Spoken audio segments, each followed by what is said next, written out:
Hora de Saúde. Oferecimento Neurogênesis. Com base no alicerce do ensino, pesquisa, assistência, tem a solução neurológica para você.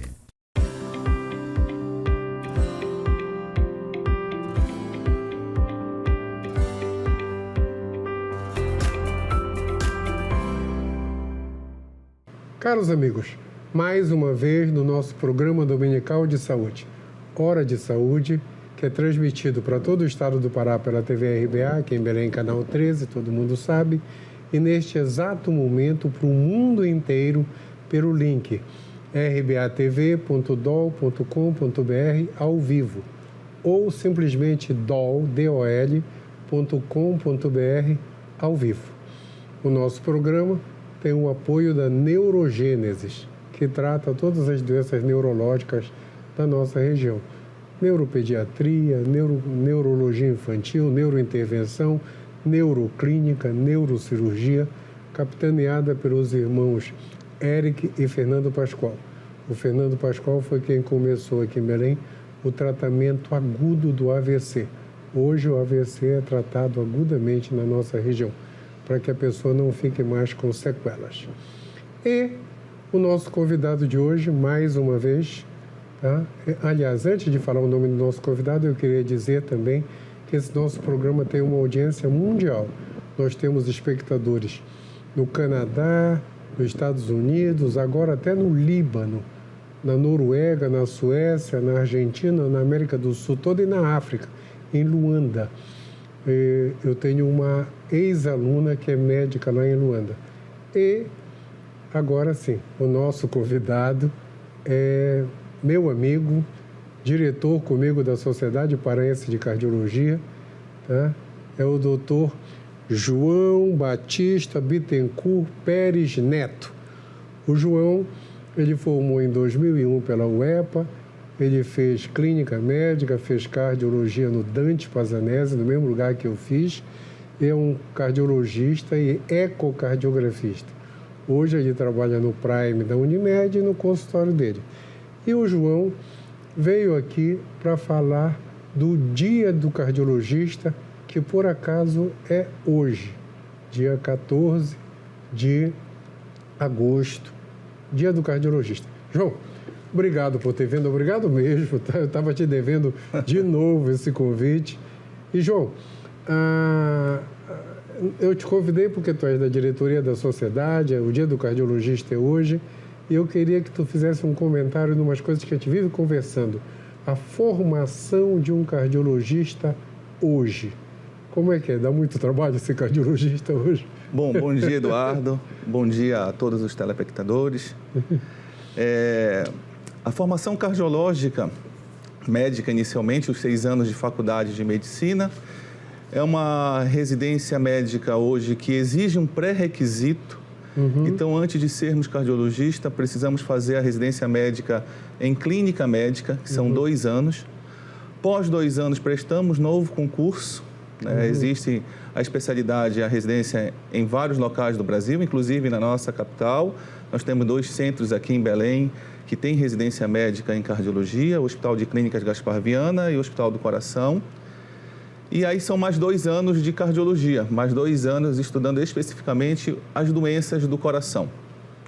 Alguns cardiologistas param nessas especialidades e outros vão buscar as subespecialidades que existem dentro da cardiologia, desde especialidades com intervenção, método diagnóstico, o tratamento clínico das doenças. Então, no mínimo, são 10 anos de formação, 6 anos de faculdade, 2 anos de clínica médica e 2 anos de cardiologia.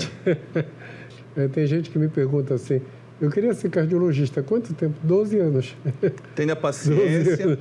12 anos. Tenha muitos estudos e não para o estudo nesses 12 anos, né, Eduardo? A cardiologia talvez seja uma das áreas da medicina que mais trabalha com medicina baseada em evidências. Então, a cada semestre, nos grandes congressos mundiais, nós temos novidades, isso muda o plano terapêutico, o aparecimento de novos métodos diagnósticos. Então, a atualização é fundamental, além desses 12 anos de obrigatoriedade para ser um especialista. Às vezes eu falo para os meus pacientes, você quer conversar comigo alguma coisa, me liga depois das 9, que é a hora que eu estou estudando. Aí eles, olha, você está estudando todo dia.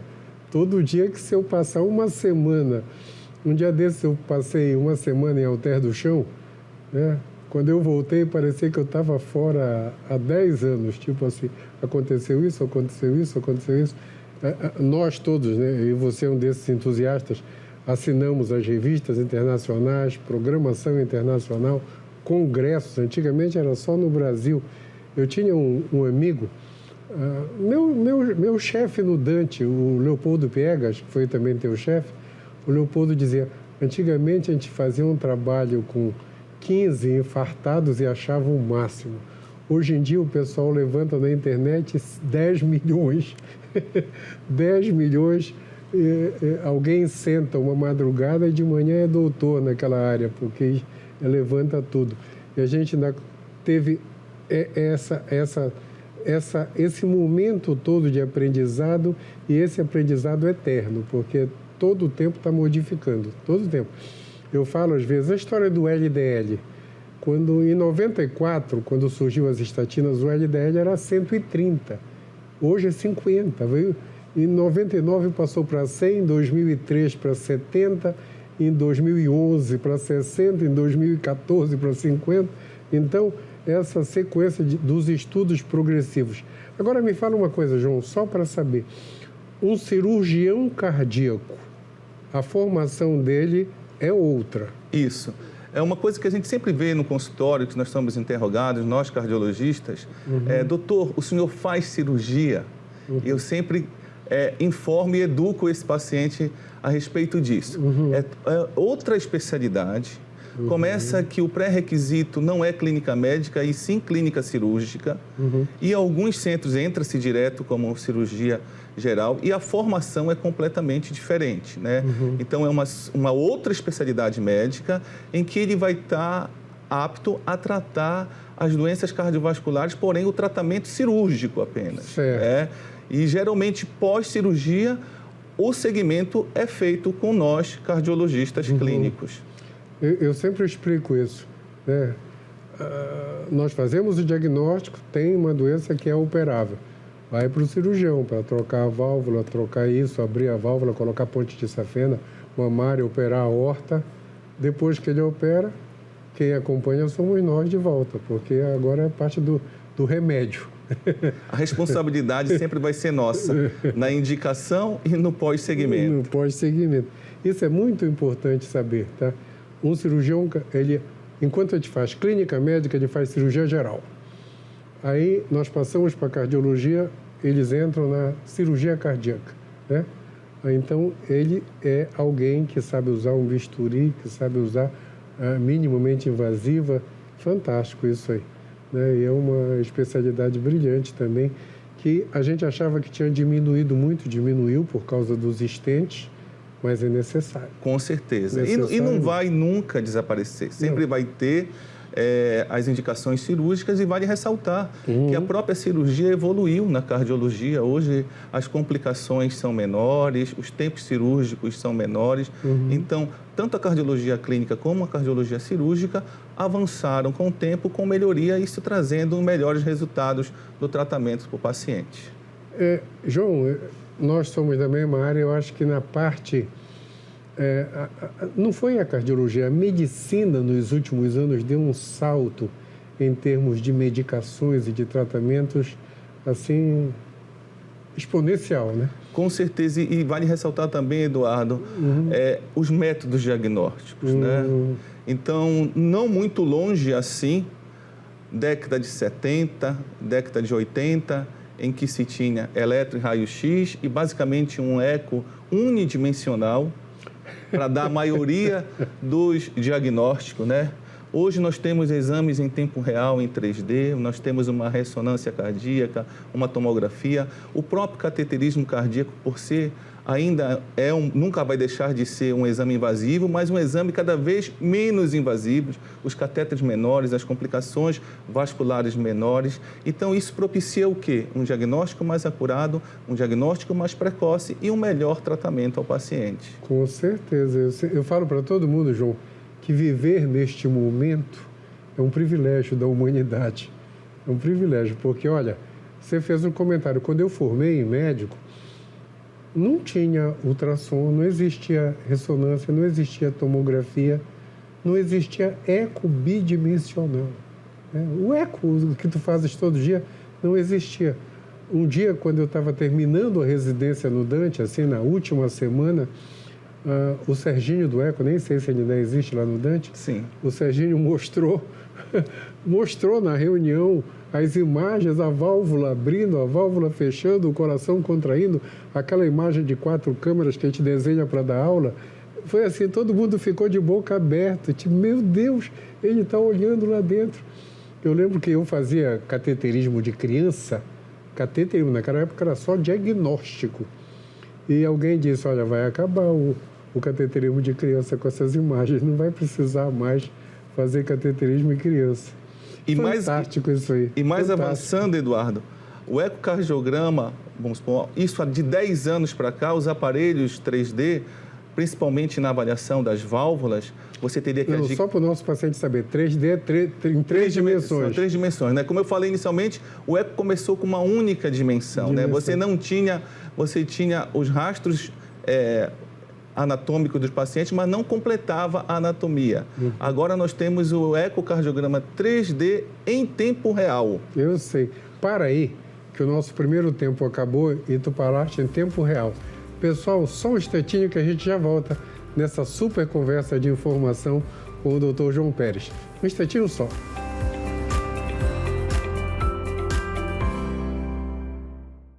Hora de Saúde. Oferecimento Neurogênesis. Com base no alicerce do ensino, pesquisa, assistência, tem a solução neurológica para você. A Neurogênesis atua no mercado de saúde com produtos e serviços que se moldam às diversas tendências da transformação digital. Tem como foco estratégias de atuação na Neurosaúde 4.0. O objetivo é revolucionar o atendimento médico e multiprofissional no contexto da neurociência, com entrega personalizada do diagnóstico à reabilitação neurológica. Neurogênesis, educação, pesquisa e assistência. Fones 984-510900, 3085-1600. Rua Municipalidade 985, 19º andar. Hora de Saúde. Oferecimento Neurogênesis. Com base no alicerce do ensino, pesquisa, assistência, tem a solução neurológica para você.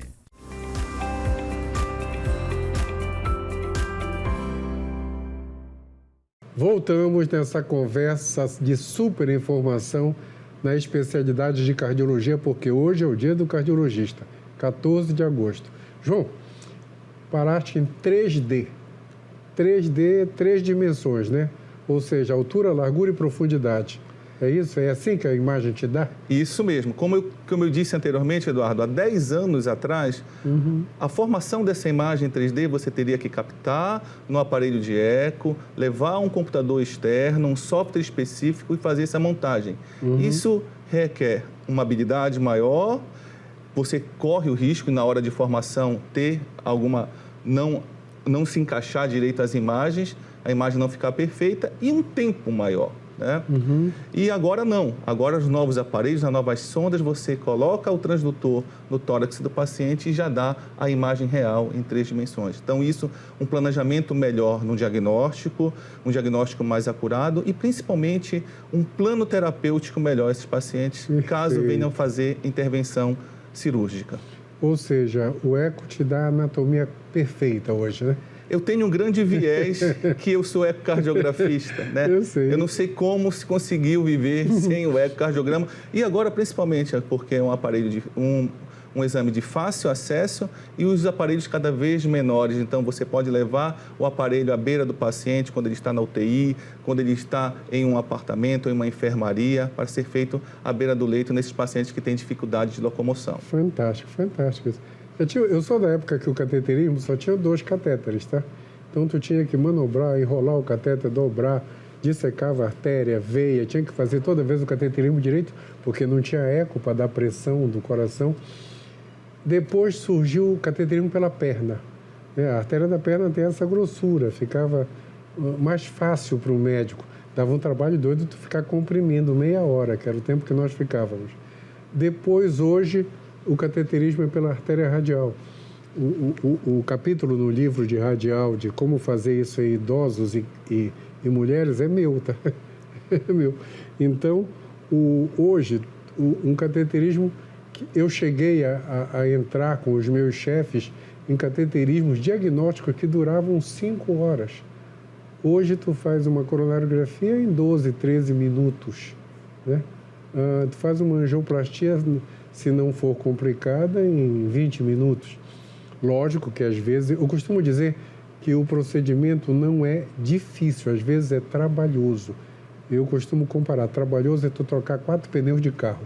Não é difícil, mas dá um trabalho absurdo. Às vezes é trabalhoso. Então, a evolução do material, da técnica, isso foi fantástico. Eu vivi, quando eu formei, repetindo, não existia eco, não existia ultrassom, não existia tomografia, não existia ressonância. Imagina, né? Imagina. E a velocidade da máquina de cateterismo cada vez menor. Então, hoje, uma quantidade de contraste maior, né? E mudou tudo. Mudou tudo. Hoje o risco era 0,4%.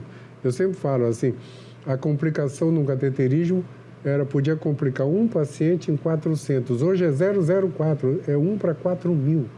A chance é mínima. Eu sempre falo, tem risco para atravessar a rua, a cirurgia mais comum do mundo é cortar as unhas e de vez em quando o pessoal ainda corta errado. Então, tudo tem risco, mas esse risco foi diminuído a um nível quase ínfimo em termos estatísticos. Mas, João, já que a gente está falando de cardiologia, as doenças cardíacas, nós sabemos que hoje a pressão alta, quase metade do mundo adulto tem pressão alta. E pressão alta a gente não sente. E isso atrapalha a vida de muita gente porque ninguém dá bola, ninguém quer tomar remédio. Quais são as doenças mais frequentes no mundo? Olha, a hipertensão, como você falou, ela tem uma prevalência em torno de 33% na população mundial adulta. E isso cada vez mais é progressivo com a idade. Então, se você pegar a população que está envelhecendo e hoje cada vez mais nós temos pessoas acima de 70 anos de idade e ainda ativo economicamente, ativo nas suas atividades domésticas, esse grupo de população acima de 70 anos, em torno de 60% são hipertensos. 60% são hipertensos. Então, aqui tem aquele ditado que os pacientes hipertensos, a maioria nem sabe que é hipertenso, e dos que sabem que são hipertensos, apenas uma minoria está com a pressão controlada. Um dos grandes problemas é a falta de sintomas, na maioria das vezes. Então, isso, queira ou não, o paciente passa a negligenciar. Aí entra, Eduardo, o papel do médico educador. Eu digo que tem, quase em toda consulta você deixa de ser um pouco a questão técnica, medicina, e você precisa educar esse paciente. Você precisa explicar ao paciente o que ele tem, o que isso pode trazer, se há necessidade de aparecimento de sintomas, de tratamento ou não. Ou seja, você que é hipertenso, você precisa aferir a sua pressão regularmente. A hipertensão ela pode estar descontrolada, ela vai estar agredindo os seus órgãos, principalmente coração, cérebros, rins, as artérias. Você corre o risco de ter um infarto, você corre o risco de ter um acidente vascular cerebral, um AVC, que é conhecido como derrame. Você pode ter uma dilatação anormal da principal artéria do coração. Então, tudo isso são doenças que podem ser prevenidas. Você precisa prevenir os fatores de risco de doenças cardíacas. Prevenir a hipertensão, prevenir o diabetes, prevenir a dislipidemia, que é o aumento de colesterol e triglicerídeo. Você precisa combater o tabagismo, você precisa fazer atividade física, você precisa ter o seu controle do seu peso, você não deve ingerir bebida alcoólica em grandes quantidades e você precisa procurar o médico especialista para dar esse acompanhamento no seu caso. Tá. João, já que a gente está falando em fatores de risco e doença cardíaca, e já que nós somos da Sociedade Paraense de Cardiologia, né? João, o que é que a gente está pensando em termos de política pública? Tá? Pode falar. É um grande desafio. Nós dois somos diretores da atual Sociedade Paraense de Cardiologia E eu acho que o nosso papel como sociedade médica especializada não é apenas levar conhecimento médico, científico aos cardiologistas. Isso faz parte também. Mas precisamos lutar por medidas públicas na nossa cidade, no nosso estado, já que a sociedade é estadual, em prol dessa população. Nós temos um estado de dimensões continentais, poucas cidades apresentam a especialidade, a cardiologia, poucas cidades têm os métodos diagnósticos, então nós precisamos levar a esse centro, descentralizar da capital, dividir o estado em regiões e nos centros de cada região levar a especialidade. Promover saúde com o especialista, não só com a presença do médico cardiologista, mas que ele possa atuar de uma forma adequada, que ele possa ter método diagnóstico, que ele possa ter exames laboratoriais para ele poder realizar, que tenha um eco, tenha um eletro, tenha um teste ergométrico, tenha um mapeamento de pressão de 24 horas para um diagnóstico mais precoce da hipertensão, ou se tem um controle ou não. E a gente precisa dessas medidas públicas. A doença cardíaca, o infarto agudo do miocárdio, é a doença que mais mata no mundo, no Brasil, no Pará, em Belém, em qualquer cidade. Então, a gente precisa ter, nessa situação, o tempo de isquemia, o tempo que o músculo fica com pouco oxigênio e levando a sofrimento celular, o tempo é vida. Quanto mais curto nós tratarmos esse paciente ele pode sobreviver a um infarto e, o mais importante, sobreviver quase sem sequelas ou com mínimas sequelas. Então, a gente precisa, especificamente no tratamento das doenças coronarianas, no infarto agudo do miocárdio, levar um tratamento especializado com trombolítico, com medicamentos, para abrir aquela artéria e depois ser encaminhado a um centro para fazer um cateterismo e dar seguimento a esses pacientes. Precisamos, Eduardo, melhorar a padronização dos nossos medicamentos. Precisamos melhorar os antipertensivos nas unidades básicas de saúde. Hoje é inadmissível uma unidade básica de saúde numa capital não ter um aparelho de eletrocardiograma. O eletrocardiograma, muitas das vezes, já dá um diagnóstico de uma doença, já dá o rastreio de que aquele coração está sofrendo algo, alguma lesão, procure um especialista. Então, a gente precisa equipar, precisa levar o especialista e a Sociedade Paraense de Cardiologia está aberta à discussão com o poder público para discutirmos uma melhoria dessa qualificação do atendimento profissional na nossa especialidade. João, o que tu acabaste de falar é mega importante, porque é a primeira vez que a gente está dando acesso pela sociedade ao poder público para que nós possamos melhorar toda essa estrutura no Estado. A gente vive no Estado que é um continente. Então, precisa ter estrutura de tratamento de infarto, por exemplo, no interior. E o nosso interior é muito longe, muito distante. A gente tem cidades que são 2, 3 dias de barco, porque não tem acesso de carro, nem acesso de avião. Então, nós achamos que isso é essencial. Eu participei, em 2009, de um programa chamado REHOT, que era para estruturar o tratamento de pressão alta no país, e aí mudou o governo e parou tudo. Então, nós precisamos de novo, né? Eu acho que essa tua chamada de atenção, tá?